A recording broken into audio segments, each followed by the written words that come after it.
नमस्कार बच्चों। अब हम आगे क्लास स्टार्ट करते हैं। तो हम पढ़ रहे थे तुगलक वंश के बारे में,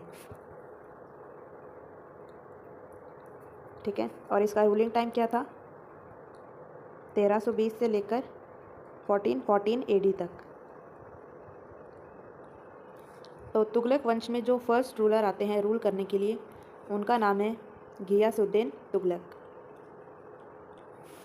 तो घियासुद्दीन तुगलक ने रूल किया था 1320 से लेकर 1325 AD तक। Khusro Khan, the last king of Khilji dynasty, was killed by Ghazi Malik. Ghazi Malik ascended the throne assuming the title Ghiyasuddin Tughlaq. तो खुसरो खान को मारने वाले कौन थे? गाजी मलिक। और गाजी मलिक ने ही फिर गद्दी हासिल कर ली थी, और गाजी मलिक को ही एक टाइटल दिया गया, दैट इज़ घियासुद्दीन तुगलक, ठीक है। He died in an accident and his son Jona succeeded him under the title Mohammad bin Tughlaq.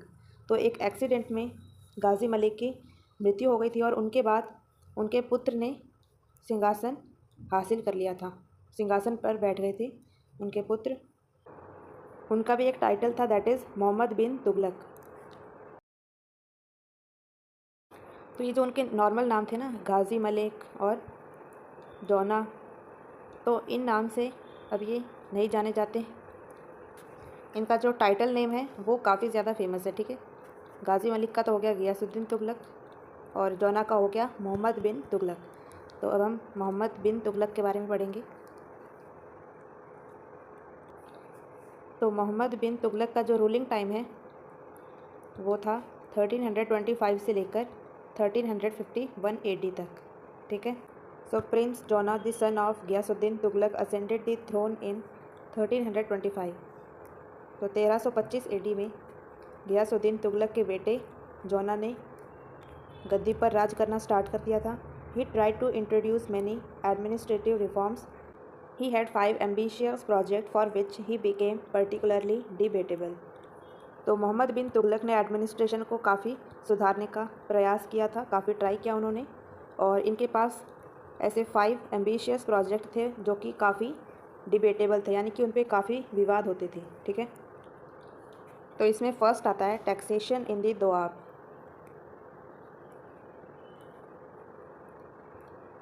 Taxation in the Doab region. The sultan made an ill advised financial experiment in the Doab between Ganga and Yamuna. तो सुल्तान ने क्या किया, जो गंगा और यमुना है उसके बीच का जो दोआब एरिया है वहाँ पर एक फाइनेंशियल एक्सपेरिमेंट करने का सोचा, और वो एक्सपेरिमेंट उन्होंने करा भी। He not only increased the rate of taxation but also revived and created some additional अबवाब्स और सेसेस। तो मोहम्मद बिन तुगलक ने टैक्स काफ़ी ज़्यादा बढ़ा दिया था, और इसके साथ साथ जो सेसेस है उसको भी ऐड कर दिया। सेसेस क्या होते हैं इसका पहले आप ये सुनिए कि जो सिंगुलर फॉर्म है वो होता है सेस, ठीक है। सेस यानी कि एक्स्ट्रा टैक्स, जो पहले से टैक्स दे रहे थे लोग उसको भी इंक्रीज़ कर दिया गया, और एक्स्ट्रा टैक्स भी लगा दिया। अगर एक्स्ट्रा टैक्स लगाएंगे तो ये तो एक डिबेट करने का टॉपिक ही बन गया ना, विवाद तो हो कई लोगों के बीच में।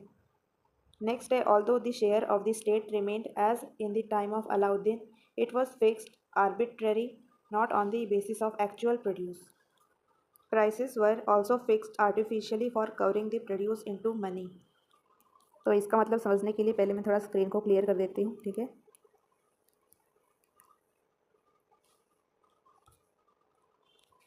तो जैसा कि अलाउद्दीन के टाइम पे होता था कि टैक्स को लेते थे अलाउद्दीन, तो अलाउद्दीन के समय में जितना राज्य का हिस्सा होता था टैक्स में, उतना ही मोहम्मद बिन तुगलक के टाइम पर था। और इन दोनों में डिफरेंस क्या था? तो डिफरेंस ये था कि जो अलाउद्दीन थे वो कैसे टैक्स लेते थे, जैसे कि ज़्यादा फसल उगी है, ठीक है, अच्छी फसल हुई है, अगर ज़्यादा फसल हुई है तो ज़्यादा टैक्स लेते थे अलाउद्दीन, ठीक है। अगर कम फसल हुई है किसी साल में तो उस साल टैक्स थोड़ा कम लेते थे। लेकिन जो मोहम्मद बिन तुगलक थे वो ऐसा नहीं करते थे, ठीक है। इनको अगर 45% चाहिए तो 45% ही चाहिए, बेशक अब फसल अच्छी हुई हो या फिर फसल बेकार हुई हो, ठीक है। इनको कोई फ़र्क नहीं पड़ता था। नेक्स्ट पॉइंट बता रखा है, prices were also fixed artificially for covering the produce into money. यानी कि जो फसलें थी उनकी कीमत भी अपने मर्ज़ी से ही तय की जाती थी। और मोहम्मद बिन तुगलक की एक डिमांड थी, उन्होंने किसानों से कहा कि उनकी जो फसल है उनको पैसों में कन्वर्ट करके फिर चुकाओ।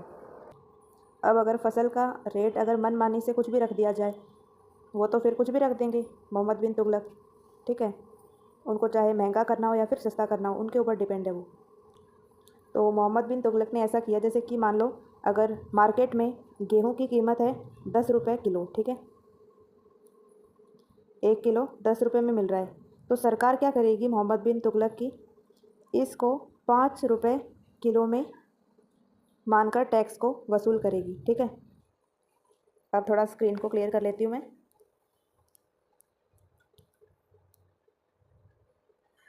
नेक्स्ट पॉइंट है, it is said that the increase was 20-fold and to this were added ghari और हाउस टैक्स एंड चराही और पैस्चर टैक्स। तो कहा जाता है कि टैक्स में 20 टाइम्स इंक्रीमेंट हुई और इसमें हाउस टैक्स और चराई का जो टैक्स है, पास्चर टैक्स, वो भी जोड़ दिया गया था। The sultan created a new department of agriculture called Diwani e Kohi.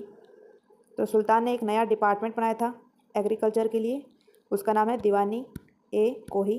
The main object of this department was to bring more land under cultivation by giving direct help to peasants. और इस department का जो मेन मोटिव था वो ये था कि ज़्यादा से ज़्यादा जगह पर कल्टीवेशन किया जाए, यानी कि ज़्यादा से ज़्यादा जगह पर फसल उगाई जाए, ठीक है। और ये फसल कैसे उगेगी, अगर किसानों की हेल्प करी जाएगी, है ना। तो इस डिपार्टमेंट का यही मोटिव था कि काफ़ी ज़्यादा जगह पर जितना हो सके वहाँ पर फसल उगाई जाए और किसानों की मदद की जाए। नेक्स्ट आता है ट्रांसफ़र ऑफ कैपिटल।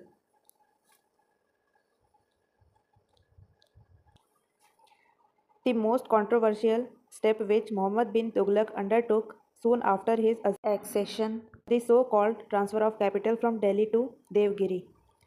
तो मोहम्मद बिन तुगलक का जो सबसे कंट्रोवर्शियल स्टेप था वो ये था कि उन्होंने अपने कैपिटल को दिल्ली से देवगिरी ट्रांसफ़र कर दिया था। Devagiri had been a base for the expansion of Turkish rule in South India. तो देवगिरी जो जगह है वो एक आधार रही हुई है टर्किश रूल का एक्सपेंशन होने में साउथ इंडिया में, ठीक है। It appears that sultan wanted to make Devagiri second capital so that he might be able to control South India better. Devagiri was thus called Daulatabad. तो सुल्तान ने देवगिरी को अपनी सेकेंड कैपिटल बनाने का सोचा ताकि वो साउथ इंडिया में अच्छे से कंट्रोल कर सके।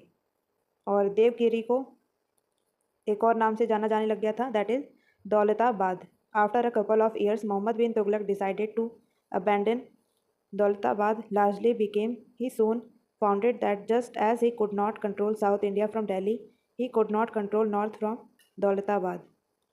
तो कुछ सालों के बाद मोहम्मद बिन तुगलक ने दौलताबाद को छोड़ने का फ़ैसला किया। और ये फ़ैसला मोहम्मद बिन तुगलक ने क्यों लिया था, क्योंकि उनको जल्दी ही ये पता चल गया था कि अगर मैं दिल्ली में रहकर साउथ इंडिया को कंट्रोल नहीं कर सकता तो वैसे ही दौलताबाद में रहकर मैं नॉर्थ इंडिया को कंट्रोल नहीं कर पाऊँगा, ठीक है। तो इस वजह से मोहम्मद बिन तुगलक ने दौलताबाद को छोड़ने का फ़ैसला किया था। अब अगला आता है हमारे पास इंट्रोडक्शन ऑफ टोकन करेंसी।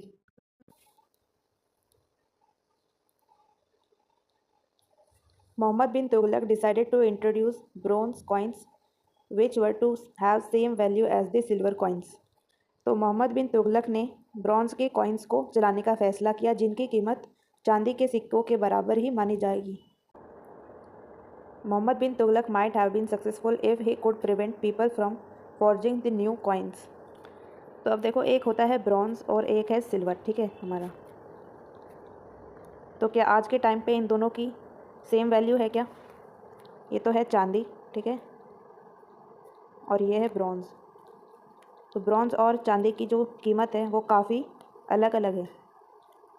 और मोहम्मद बिन तुगलक ने ब्रॉन्ज़ की वैल्यू और सिल्वर कॉइन्स की वैल्यू बिल्कुल सेम कर रखी थी। तो इस वजह से काफ़ी ऐसे लोग थे जो कि नकली सिक्कों को भी यूज़ कर रहे थे और उन नकली सिक्कों की भी कीमत चांदी के बराबर ही मानी जा रही थी। तो इन सब की वजह से काफ़ी ज़्यादा घाटा हो गया था। अगर ऐसा नहीं होता तो मोहम्मद बिन तुगलक की जो ये योजना थी ये काफ़ी सक्सेसफुल थी, सक्सेसफुल रहती। He was not able to do so, and soon the new coins began to be greatly devalued in markets. तो ये जो घपला कर रहे थे बाकी के लोग, इन सबको मोहम्मद बिन तुगलक नहीं रोक पाए थे। तो इन्हीं वजह से जल्दी ही बाज़ार में ब्रॉन्ज़ और सिल्वर की जो कॉइन्स थे इनकी कीमत काफ़ी कम हो गई थी। जैसे नकली नोट अगर बढ़ जाएं, ठीक है, तो उनके चक्कर में जो असली नोट है उनकी कीमत भी गिर जाएगी, उनकी कीमत भी घट जाएगी। Finally, Muhammad bin Tughlaq decided to withdraw the token currency. He promised to exchange silver pieces for bronze coins. तो आखिरकार मोहम्मद बिन तुगलक ने जो टोकन करेंसी थी उसको विड्रॉ कर लिया था और उन्होंने ब्रॉन्ज कॉइन्स के बदले चांदी के सिक्के लौटाने का वादा किया था। तो इसको आप ऐसे समझ सकते हैं जैसे अमेज़ॉन से कुछ भी हमने ऑर्डर किया तो वो फॉर एग्ज़ाम्पल डैमेज आ गया, ठीक है, हमारे पास, तो हम उसको रिटर्न करेंगे पहले, फिर रिटर्न करने के बाद जो अच्छा प्रोडक्ट है वो हमारे पास आ जाएगा और जो डैमेज वाला है वो चला जाएगा, यानी रिप्लेसमेंट हो गई ना। पहले जो डैमेज वाला आया था उसको हमने रिटर्न कर दिया और उसके बाद जो अच्छा प्रोडक्ट था वो हमने रिसीव कर लिया। तो इंट्रोडक्शन ऑफ टोकन करेंसी के बाद आता है proposed Khurasan expedition. The sultan had a vision of universal conquest. He decided to conquer Khurasan and Iraq and mobilized a huge army for the purpose. तो सुल्तान का ये सपना था कि वो पूरी दुनिया पर राज करे, पूरी दुनिया पर रूल करे। उन्होंने खुरासन और इराक पर विजय प्राप्त करने का भी एक प्लान बनाया था और इस प्लान में ही एक काफ़ी बड़ी आर्मी को तैयार करा। He was encouraged to do so by खुरशानी nobles who had taken shelter in his court. तो सुल्तान ने खुरासन के जो अमीर लोग थे उनकी सलाह पर एक बड़ी सेना तैयार करी और ये जो खुरासान के अमीर लोग थे, ये जो भी है खुरासान, इनके जो अमीर लोग थे ये लोग सुल्तान के ही दरबार में रहते थे। Moreover there was instability in Khurasan on account of the unpopular rule of Abu Said. और इसके अलावा एक इंस्टेबिलिटी थी खुरासान में due to unpopular rule. This project was also abandoned. और फाइनली ये योजना भी अधूरी छोड़ दी गई थी सुल्तान के द्वारा। तो इसके बाद नेक्स्ट आता है कराचल एक्सपीडिशन, यानी कराचल अभियान, ठीक है। So this expedition was launched in Kumaon hills in Himalayas allegedly to counter Chinese incursions। तो हिमालयाज में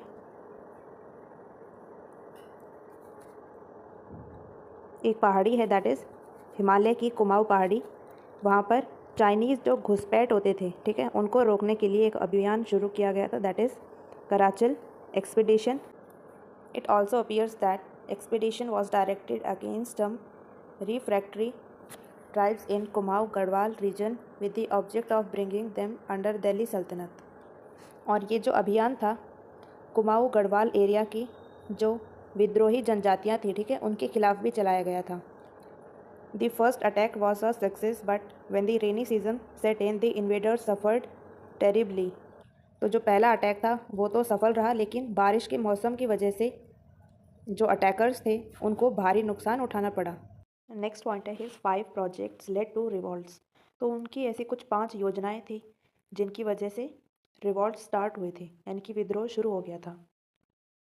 his last days were spent in checking the revolts, all together 36 revolts in 25 years. तो मोहम्मद बिन तुगलक के जो आखिरी दिन थे जीवन के, वो सभी रिवॉल्ट्स को दबाने में लग गए थे, ठीक है। 25 साल के जो रूलिंग टाइम में टोटल जो रिवॉल्ट्स थे वो थे 36, ठीक है। 25 ईयर्स ऑफ रूलिंग, इसमें कितने रिवॉल्ट्स थे टोटल? 36। तो जैसे जो मेजर रिवॉल्ट्स हैं उनके बारे में कुछ पॉइंट्स गिवन है। सो फर्स्ट आता है इसमें रिवॉल्ट 1335 का, Madurai became independent under Jalaluddin एहसान शाह। तो इसको आप ऐसे समझ सकते हैं जैसे कोई राज्य है वो किसी कमज़ोर रूलर से आज़ादी मांग ले, ठीक है, किसी कमज़ोर रूलर से आज़ाद हो जाए। तो वैसे ही 1335 में जो मदुरई थी वो जलालुद्दीन एहसान शाह से इंडिपेंडेंट हो गई थी, ठीक है, उनको स्वतंत्रता मिल गई थी मदुरई को। नेक्स्ट रिवॉल्ट है 1336 में हुआ। Foundation of Vijayanagar Warangal became independent. तो 1336 एडी में हरिहर और बुक्का ने विजयनगर एम्पायर को स्थापित किया था और वारंगल भी इंडिपेंडेंट हो गया था। जो अगला रिवॉल्ट है वो आता है 1341 में अप टू 1347। रिवॉल्ट्स ऑफ सादा अमीर्स एंड फाउंडेशन ऑफ बहमनी इन 1347। तो 1341 से लेकर 1347 के बीच में सादा अमीरों ने विद्रोह किया था और 1347 में हसन गंगू ने बहमी एम्पायर को स्थापित किया था, ठीक है। तो ये 3 मेजर रिवॉल्ट्स थे, इनके बारे में आप बस थोड़ा सा आइडिया रखना, ठीक है। नेक्स्ट आता है he died in Thatta while campaigning in Sindh against Taghi a Turkish slave. तो मोहम्मद बिन तुगलक सिंध में तागी नाम के एक टर्किश स्लेव के खिलाफ अभियान चलाते हुए ठट्टा में मारे गए थे। और मोहम्मद बिन तुगलक के बाद जो अगले रूलर आते हैं उनका नाम है फ़िरोज़ शाह तुगलक। अब उनके बारे में पढ़ेंगे हम, ठीक है। तो अगले हैं फ़िरोज़ शाह तुगलक और इनका जो रूलिंग टाइम है वो है 1351 एडी से लेकर 1388 एडी। तो इसमें फर्स्ट पॉइंट पढ़ते हैं अब हम। तो इसमें फर्स्ट पॉइंट आता है he was a cousin of Muhammad bin Tughlaq. After his death the nobles and theologians of the court selected Firoz Shah as the next sultan. तो मोहम्मद बिन तुगलक के एक कज़न ब्रदर थे, दैट इज़ फिरोज़ शाह तुगलक, ठीक है। तो मोहम्मद बिन तुगलक की डेथ के बाद जो नोबल्स लोग थे दरबार के और जो थियोलॉजियंस थे यानी कि गुरु, ठीक है, उन लोगों ने फिरोज़ शाह को अपना सुल्तान चुन लिया था। अगला पॉइंट है after his accession Firoz Tughlaq was faced with the problem of preventing the imminent breakup of Delhi sultanate. तो गद्दी संभालने के बाद फिरोज़ तुगलक को दिल्ली सल्तनत के टूटने के खतरे को रोकने की काफ़ी ज़्यादा चुनौतियों का सामना करना पड़ा था, ठीक है। काफ़ी ज़्यादा उनके पास चैलेंजेस आए थे, उन सभी को फेस करना पड़ा कि उनको एक डर था कि भाई कहीं ना ये जो हमारा दिल्ली सल्तनत है ये कहीं टूट ना जाए, इसका खतरा उनको बना रहता था। He adopted the policy of trying to appease the nobility, army, and theologians of asserting his authority over only such areas which could be easily administered from the center. तो फिरोज़ शाह तुगलक ने अमीरों को, सेनाओं को और गुरुओं को खुश रखने के लिए काफ़ी ज़्यादा नीतियाँ अपनाई थी और सिर्फ उन्हीं इलाकों को ज़्यादा ध्यान से रखा जहाँ पर वो अपना सेंटर से ही अच्छा कंट्रोल बना सके, ठीक है। He therefore made no attempt to reassert his authority over south India and Deccan. तो इस वजह से फिरोज़ तुगलक ने साउथ इंडिया और डेक्कन पर अपना कंट्रोल फिर से इम्प्लीमेंट करने की कोशिश नहीं करी, ठीक है। उन्होंने बस जो उनके अमीर लोग थे, ठीक है, दरबार के अमीर लोग, सेना और उनके गुरु, सिर्फ इन्हीं लोगों को खुश करने के लिए उन्होंने अपनी नीतियाँ अपनाई थी, ठीक है। और सिर्फ ऐसे कुछ इलाके उन्होंने चूज़ करे जहाँ पर वो लोग अपना अच्छा कंट्रोल बना सकते हैं डायरेक्टली अपने सेंटर से, ठीक है। तो इस वजह से वो साउथ इंडिया और डेक्कन पर अच्छा कंट्रोल नहीं कर पाए थे, ठीक है। नेक्स्ट पॉइंट है ही declared that whenever a noble died, his son should be allowed to succeed to his position, including his ikta, and if he had no sons, his son-in-law, and in his absence, his slave was to be succeed. तो फिरोज़ शाह तुगलक ने ऐसा एक नियम बनाया जिसमें ये बताया था कि जब भी कोई नोबल मरेगा तो उसके बेटे को उसकी जगह दी जाएगी, ठीक है, उसकी पोजीशन सौंपी जाएगी। अगर उनका कोई बेटा नहीं है तो उनके दामाद को ये पोजीशन दी जाएगी। अगर दामाद भी नहीं है तो उस पर्टिकुलर नोबल का जो स्लेव था यानी कि उनका गुलाम था उसको वो पोजीशन दी जाएगी, ठीक है। ऐसा फिरोज़ शाह तुगलक ने ऑर्डर दिया था। अब आइए अगला पॉइंट पढ़ते हैं।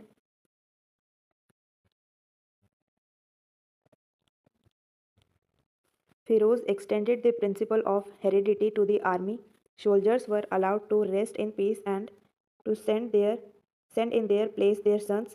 The soldiers were not paid in cash but by assignments on land revenue of villages. This novel technique of payment led to many abuses.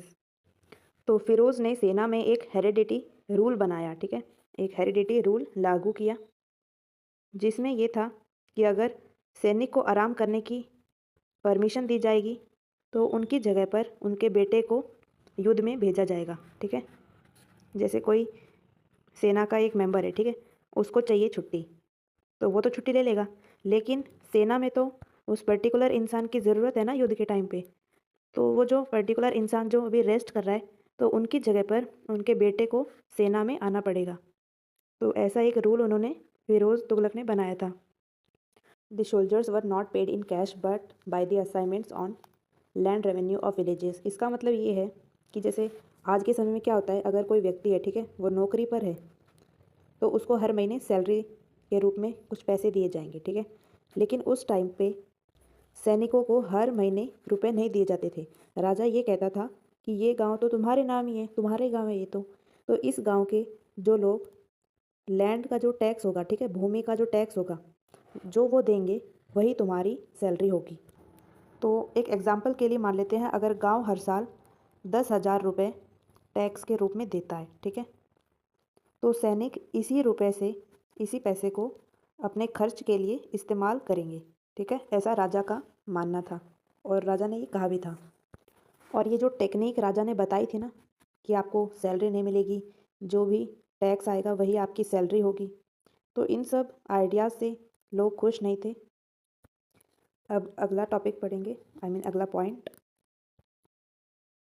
तो अगला पॉइंट है, Firoz tried to win over the theologians proclaiming that he was a true Muslim king and the state under him was truly Islamic.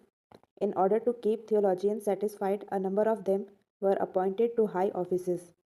तो फिरोज़ तुगलक ने जो theologians थे, गुरु थे, उन सभी को अपने फेवर में करने के लिए काफ़ी कोशिश की थी और ख़ुद को एक ट्रू मुस्लिम भी बताया और अपनी सल्तनत को भी एक पूरी तरह इस्लामिक बताया।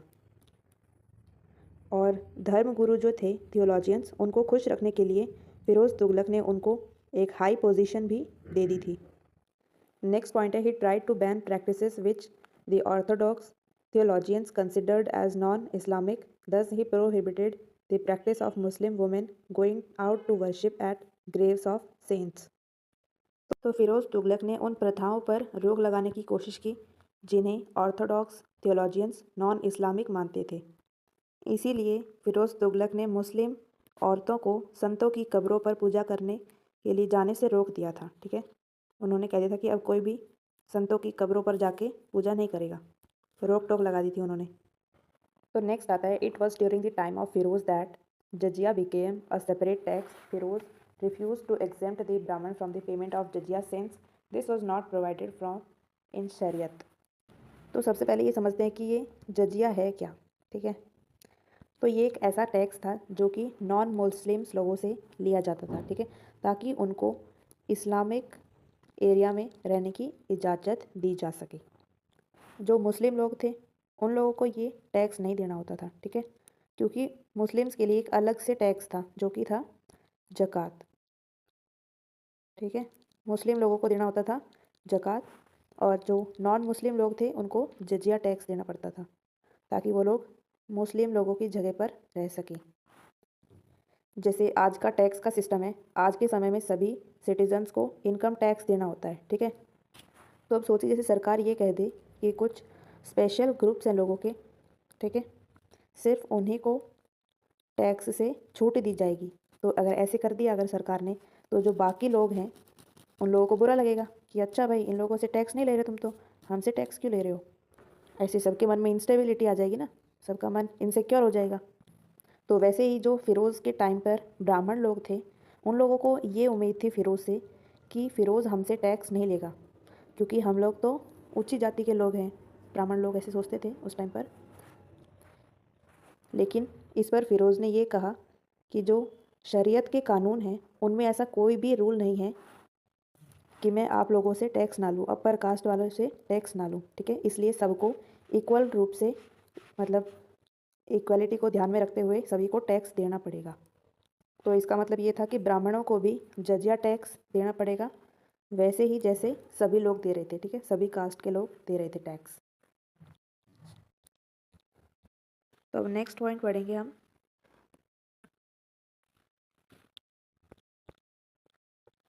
The new system of taxation was according to Quran. 4 kinds of taxes sanctioned by the Quran were imposed. These taxes were kharaj, zakat, jizya, and khams. Kharaj was the land tax, which was equal to 1/10 of the produce of tax. Zakat was 2% tax on property. Jizya was levied on non-Muslims, and khams was 1/5 of the booty captured during war. तो 4 type के tax लगाए गए थे, ठीक है। तो first आता है इसमें खराज, जो कि लैंड टैक्स है, ठीक है, और ये था 1/10 ऑफ द प्रोड्यूस। जितनी फसल उगाई है उसका 1/10 हिस्सा एज अ टैक्स के रूप में देना होगा, ठीक है। ये था फर्स्ट वाले में, दैट इज़ खराज टैक्स में, ठीक है। नेक्स्ट है जक़ात, ये था 2.5% देना था। जजिया था, जो कि नॉन मुस्लिम्स लोग थे, उन लोगों को पे करना था। और नेक्स्ट आता है खम्स, जो कि युद्ध की लूट का 1/5 हिस्सा टैक्स के रूप में देना होता था, ठीक है।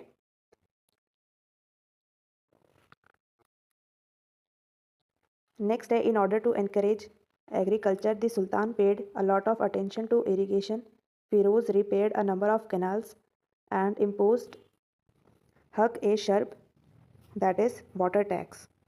तो खेती को बढ़ावा देने के लिए सुल्तान ने इरिगेशन पर बहुत ज़्यादा ध्यान दिया और उन्होंने कई नहरों की मरम्मत भी करवाई, उनको रिपेयर भी करवाया और पानी के उपयोग के लिए टैक्स लगाया, ठीक है, जिसको कहा जाता था haq e sharb. He was a great builder. The cities of Fatehabad, Hisar, Jaunpur and Firozabad stand to his credit. तो फिरोज़ शाह तुगलक एक ग्रेट बिल्डर थे। फतेहाबाद, हिसार, जौनपुर और फिरोज़ाबाद जैसे शहर जो हैं उसकी अचीवमेंट्स में शामिल है। The 2 pillars of Ashoka, one from Topra, that is in Haryana, and other from Meerut, were brought to Delhi. तो अशोका के 2 पिलर्स, एक तो तोपरा और दूसरा मेरठ से दिल्ली लाए गए थे, ठीक है। The sultan established at Delhi a hospital described as Dar ul शिफा। तो सुल्तान ने दिल्ली में एक हॉस्पिटल स्टेब्लिश किया जिसे दार उल शिफा कहा जाता था। नेक्स्ट है new department of Diwan e Khairat was set up to make provision for the marriage of poor girls. तो गरीब लड़कियों की शादी के लिए एक नया डिपार्टमेंट बनाया गया जिसको कहा जाता था दीवान ए खैरात। नेक्स्ट पॉइंट है another step which Firoz took was both economic and political in nature. He ordered his officials that whenever they attacked a place they should select handsome and well born young boys and send them to sultan as slaves. तो फिरोज़ ने एक कदम और उठाया जो कि economical और political दोनों था, ठीक है। उसमें फिरोज़ ने अपने अधिकारियों को ये आदेश दिया कि जब भी वो किसी भी जगह पर अटैक करे तो सुंदर और अच्छे परिवार के लड़कों को सेलेक्ट करके सुल्तान के पास गुलाम के रूप में भेजे। नेक्स्ट है however his rule was marked by peace and tranquility and the credit for it goes to his prime minister Khan e Jahan Maqbul. तो जो फिरोज़ तुगलक थे उनके रूलिंग टाइम को एज अ पीस और ट्रैंक्विलिटी यानी कि स्थिरता, ठीक है, इन चीज़ों के लिए जाना जाता था और इसका जो पूरा क्रेडिट है वो उसके प्रधानमंत्री खान ए जहाँ मकबूल को जाता है पूरा, ठीक है। नेक्स्ट है ही डाइड इन 1388 एडी। तो फिरोज़ तुगलक की डेथ हो गई थी 1388 एडी में। तो अब हम पढ़ेंगे आफ्टर फिरोज़ शाह तुगलक, यानी कि फ़िरोज़ शाह तुगलक के बाद जो भी रूलर्स आए थे उनके बारे में कुछ इन्फॉर्मेशन गिवन है, उनको पढ़ लेते हैं। दी तो फर्स्ट पॉइंट है इसमें, the Tughlaq dynasty could not survive much after Firoz Shah's death. The Malwa, Gujarat and Sharqi kingdoms broke away from the sultanate. तो फिरोज शाह की मौत के बाद तुगलक वंश ज़्यादा समय तक नहीं टिक पाया था, ठीक है।